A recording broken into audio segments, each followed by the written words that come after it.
Hi friends, welcome back to Maha S Kannada channel.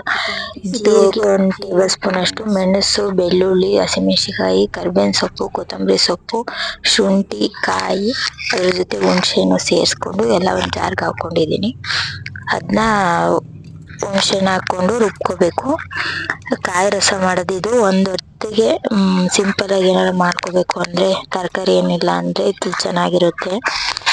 ನಾನು taste ಮಾಡಿ ನೋಡಿದ್ವಿ, ಚೆನ್ನಾಗಿ ಬಂದಿತ್ತು, ನನಗಿಷ್ಟ ಆಯಿತು. ಈ ಥರ ನುಣ್ಣಗೆ ಪೇಸ್ಟ್ ಮಾಡಿಕೊಂಡು ಇದಕ್ಕೆ ಇವಾಗ ಒಗ್ಗರಣೆ ಕೊಟ್ಕೊಳ್ಳೋಣ. ಒಂದು ಪಾತ್ರೆಯಲ್ಲಿ ಎಣ್ಣೆ ಇಟ್ಕೊಂಬಿಟ್ಟು ಅದಕ್ಕೆ ಸಾಸಿವೆ ಹಾಕಿದ್ದೀನಿ. ಸಾಸಿವೆ ಚೆನ್ನಾಗಿ ಸಿಡ್ಬಿಟ್ಟ ಅಂದಮೇಲೆ 2 ಒಣಮೆಣ್ಸಿಕಾಯಿ, ಕರಿಬೇವಿನ ಸೊಪ್ಪು ಹಾಕಿ ಅದು ಫ್ರೈ ಮಾಡಬೇಕು. ಆದಮೇಲೆ ರುಬ್ಬಿರೋವಂಥ ಮಸಾಲಾನ ಅದಕ್ಕೆ ಹಾಕ್ಬಿಟ್ಟು ಮಿಕ್ಸ್ ಮಾಡ್ಕೋಬೇಕು. ನೀರು ಎಷ್ಟು ಬೇಕು ಅಷ್ಟು ನೋಡಿಕೊಂಡು ಹಾಕ್ಕೋಬೇಕು. ಇದು ತೆಳ್ಳಗಿದ್ರೇ ಚೆನ್ನಾಗಿರುತ್ತೆ ರಸ. ಉಪ್ಪು, ಹುಳಿ, ಖಾರ ಮುಂದೆ ಇದ್ದರೆ ಚೆನ್ನಾಗಿರುತ್ತೆ. ಈ ಚಳಿಗಾಲದಲ್ಲಂತೂ ತುಂಬ ಟೇಸ್ಟಿಯಾಗಿರುತ್ತೆ. ಇದಕ್ಕೆ ರುಚಿಗೆ ಎಷ್ಟು ಬೇಕಷ್ಟು ಉಪ್ಪು ಹಾಕ್ಕೊಂಡು ಸ್ವಲ್ಪ ಅರಿಶಿನ ಪುಡಿ ಹಾಕ್ಕೊಂಡಿದ್ದೀನಿ.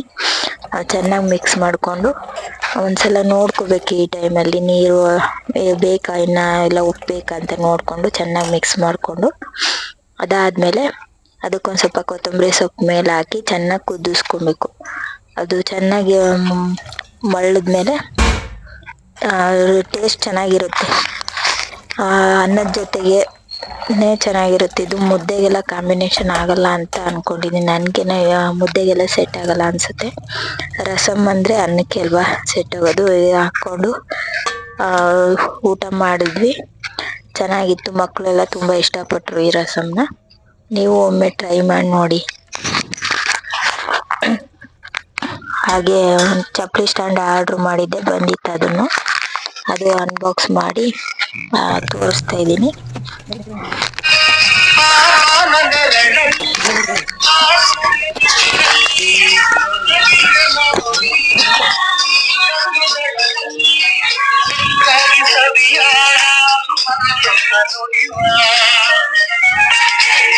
ಫೈನಲಾಗಿ ಈ ಥರ ಎಲ್ಲ ಜೋಡಿಸ್ಬಿಟ್ಟು ಒಂದು ಪಿಕ್ ತಗೊಂಡಿದ್ದೆ. ಆಮೇಲೆ ಪಾಪು ಊಟ ಮಾಡಿಸ್ತಾ ಇದ್ದೆ. ಸಾನ್ವಿ ನಾನೇ ತಿಂತೀನಿ ಅಂತ ಹೇಳ್ಬಿಟ್ಟು ತಿಂತಾ ಇದ್ದಾಳೆ. ಇಲ್ಲಿ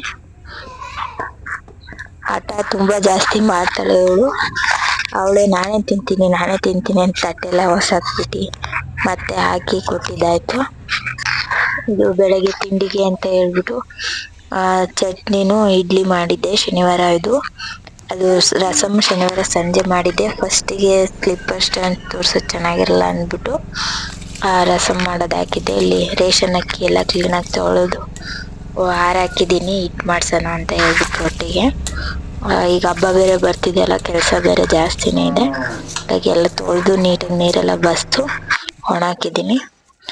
ಇಲ್ಲಿ ಇದು ಪೇಂಟಿಂಗಿನ ತಗೊಂಡಿದ್ದೆ. ನನ್ನ ಮಗ ಸ್ಕೂಲಲ್ಲಿ ಬಂದಿದ್ರು ಅಂತ ಹೇಳ್ಬಿಟ್ಟು ಅಪ್ಪು ಚಿತ್ರಾನ್ನ ಬಂದಿತ್ತು ಅಂತ ನಾನು ಮಾಡ್ತೀನಿ ವಿಡಿಯೋ ಮಾಡಮ್ಮ ಅಂತ ಹೇಳ್ತಿದ್ದ. ಅದು ಮಾಡಿದ್ರೆ ಚೆನ್ನಾಗಿ ಬಂದಿತ್ತು. ಅಷ್ಟು ಇದು ಕಣ್ಣು ಮೂಗೆಲ್ಲ ಅಷ್ಟು ಪರ್ಫೆಕ್ಟಾಗಿ ಬಂದಿರಲಿಲ್ಲ ಅಂತ ನನಗನ್ನಿಸ್ತು. ಒಂದು ಸ್ವಲ್ಪ ಪರವಾಗಿಲ್ಲ ಬಂದಿತ್ತು. ಆಮೇಲೆ ಸ್ಕೆಚ್ ಪೆನ್ ತಗೊಂಡು ಎಲ್ಲ ಕ್ಲೀನಾಗಿ ಡ್ರಾಯಿಂಗ್ ಮಾಡಿದ್ದ ಅವನು. ಇದು ಕಬ್ಳೆ ಹಣ್ಣು ಈ ಸೀಸನಲ್ಲಿ ಸಿಗುತ್ತೆ, ಡೈಲಿ ತಗೊಬರ್ತಾರೆ. ಹಾಗೆ ಇದನ್ನ ಪ್ರಾಜೆಕ್ಟ್ ವರ್ಕು ರೆಡಿ ಮಾಡ್ಕೊಂಡು ಹೋಗಿದ್ದ ಶಿಪ್ ಅಂತ ಹೇಳ್ಬಿಟ್ಟು. ಇದನ್ನ ವಿಡಿಯೋ ಮಾಡೋಕ್ಕಾಗಿಲ್ಲ. ತಗೊಂಡ್ಬಂದಿದ್ರು ಭಾನುವಾರ ಬೆಳಗ್ಗೆನೆ. ಹಿಂದೆ ಮೀನು ಸಾರು ಮಾಡೋದು ತೋರಿಸಿದ್ದೀನಿ. ನಾವು ಒಂದೇ ಥರನೇ ಮಾಡೋದು, 2-3 ಥರ ಮಾಡೋಕ್ಕೆ ಬರಲ್ಲ. ಅದೇ ಥರನೇ ಚಕ್ಕೆ, ಲವಂಗ, ಅಕ್ಕಿ, ಏಲಕ್ಕಿ ಎಲ್ಲ ಹುರ್ಕೊಂಡು, ಈರುಳ್ಳಿ ಎಲ್ಲ ಹುರ್ಕೊಂಡು, ಕಾಯಿ, ಧನಿಯಾ ಪುಡಿ, ಖಾರದ ಪುಡಿ, ಹುಣಸೆಹಣ್ಣು ಹಾಕಿ ರುಬ್ಬಿ ಮಸಾಲನ ಅಷ್ಟೇ ಸಿಂಪಲಾಗಿ ಮಾಡೋದು. ಮೆಂತ್ಯ ಕಾಳು 4 ಹುರ್ಕೊಂಡಿದ್ದೆ. ಅದನ್ನ ನೈಸಾಗಿ ರುಬ್ಬಿಟ್ಟು ಒಂದು ಪಾತ್ರೆಯಲ್ಲಿ ಎಣ್ಣೆ ಇಟ್ಕೊಂಡು ಅದಕ್ಕೆ ಈರುಳ್ಳಿ ಸಣ್ಣದಾಗಿ ಹೆಚ್ಚಾಕಿ ರುಬ್ಬಿರೋ ಅಂಥ ಮಸಾಲಾನ ಅದಕ್ಕೆ ಹಾಕಿ ಮಿಕ್ಸ್ ಮಾಡಬೇಕು.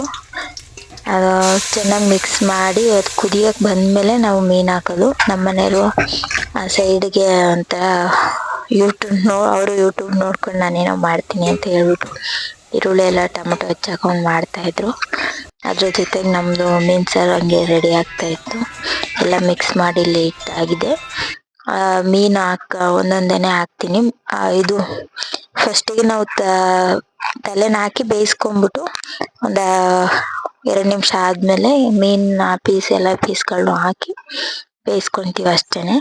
ಆಮೇಲೆ ಅವರು ಮಾಡ್ತಾ ಇದ್ರಲ್ಲ ಹಂಗೆ ವಿಡಿಯೋ ಕ್ಯಾಪ್ಚರ್ ಮಾಡ್ಕೊಂಡ್ವಿ. ಈರುಳ್ಳಿ ಫ್ರೈ ಮಾಡ್ಕೊಂಡು ಮೆಣಸಿನ್ಕಾಯಿ ಹಾಕೊಂಡು ಫ್ರೈ ಮಾಡ್ಕೊತಾ ಇದ್ರು. ಹಂಗೆ ಅದಕ್ಕೆ ಟೊಮೊಟೊ ಹಾಕೊಂಡು, ನಾವೆಲ್ಲ ಮೀನ್ ಸಾಂಬಾರಿಗೆ ಟೊಮೊಟೊ ಎಲ್ಲ ಹಾಕಲ್ಲ. ಅವ್ರಿಗೇನೋ ಅದೇನೋ ನೋಡಿದಾರಂತೆ ಮಾಡ್ಕೊತಾ ಇದ್ದಾರೆ. ಹಾಕಿ ಫ್ರೈ ಮಾಡಿ ಅರಿಶಿನ ಪುಡಿ ಹಾಕ್ಕೊಂಡಿದ್ದಾರೆ. ಇದೆಲ್ಲ ನಾನೇ ಹಾಕ್ಕೊಡ್ತಾ ಇರೋದು. ಅವ್ರು ಏನಿದ್ರು ಸುಮ್ಮನೆ ಫ್ರೈ ಮಾಡೋದಷ್ಟೇ ಅವ್ರದ್ದು. ಇದೆಲ್ಲ ಹಾಕಾದ್ಮೇಲೆ ಫ್ರೈ ಮಾಡಿಕೊಂಡು ಉಪ್ಪು ಹಾಕಿದ್ದೇನೆ. ಇಲ್ಲಿ ಸ್ವಲ್ಪ ಉಪ್ಪು ಹಾಕ್ಕೊಂಡು ಆಮೇಲೆ ಶುಂಠಿ ಬೆಳ್ಳುಳ್ಳಿ ಪೇಸ್ಟು, ಕಬಾಬ್ ಪೌಡ್ರು, ಗರಂ ಮಸಾಲ ಪೌಡ್ರು ಅವೆಲ್ಲ ಹಾಕ್ಕೊಂಡಿದ್ದಾರೆ. ಮಿಕ್ಸ್ ಮಾಡಿಕೊಂಡು ಸ್ವಲ್ಪ ನೀರು ಹಾಕಿ ಚೆನ್ನಾಗಿ ಕುದಿಸ್ಕೊಂತಾರೆ. ಒಳಲ್ಲಿ ಮೀನು ಇಟ್ಕೊಂಡು ಈ ಥರ ಸಾಂಬಾರು ಮಾಡ್ಕೊತಿದ್ರು ಅಂಥವ್ರಲ್ಲಿ. ಹಾಗಾಗಿ ಆ ಥರನೇ ಮಾಡ್ಕೊಂಡು ತಿಂತಾಯಿದ್ದಾರೆ. ಈ ಪೀಸ್ನೆಲ್ಲ ಅದಕ್ಕೆ ಹಾಕಿ ಕುದಿಸ್ಕೊಂಡಿದ್ದಷ್ಟೇ. ಈ ವಿಡಿಯೋ ಇಷ್ಟ ಆಗಿದೆ ಅಂತ ಅಂದ್ಕೊಂಡಿದ್ದೀನಿ.